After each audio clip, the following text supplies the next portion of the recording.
Hey guys, JB here. We're going to talk about some of the AI generators out there, like text to image, and we'll see which ones do really well.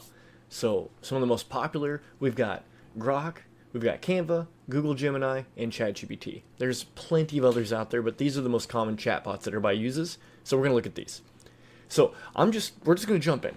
I'm using an example of basically a knight about to go fight a dragon, okay? And here's my prompt I put in all of them.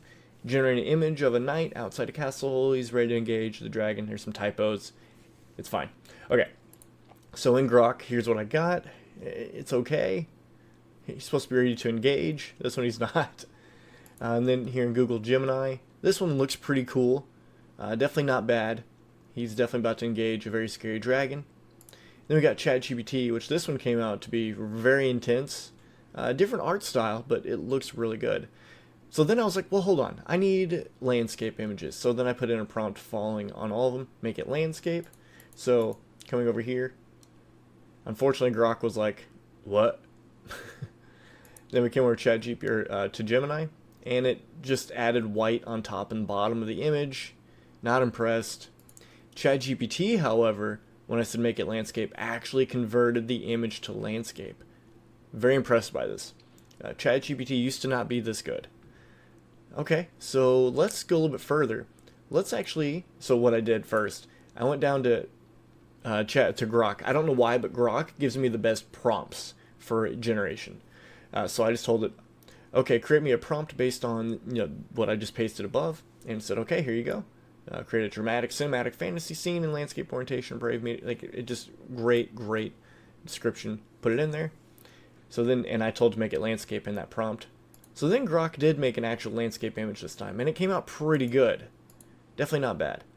Now, I could have said something like make it hyper-realism, so they're all following the same kind of art style, but I still think the message gets across here.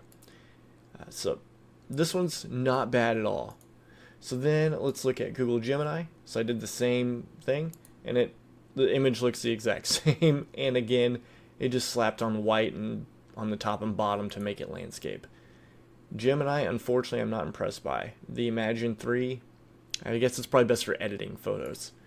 But I did it for ChatGPT, and then the photo, oddly, came out very similar to one they just did up above.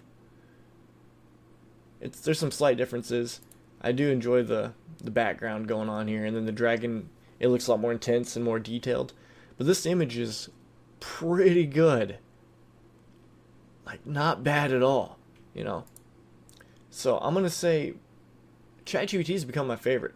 Now Canva, I like Canva because you get a lot more options, when you go to try it. So I pasted that prompt into here. It oddly looks like I'm playing some video game, based on the graphics. Like I got like a Skyrim or something going on here. It's not bad. Canva can generate some good images, but it's not meant to be a strong AI engine.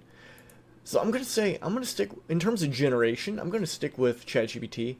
We'll probably have to do an editing video later on to see which one edits the best. But I have a feeling Imagen 3 with Google Gemini is going to be best for editing, but we're going to find out.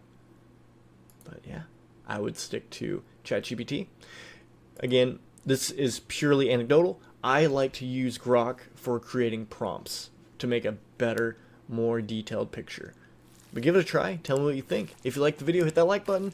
And of course, subscribe if you want more content. Take care.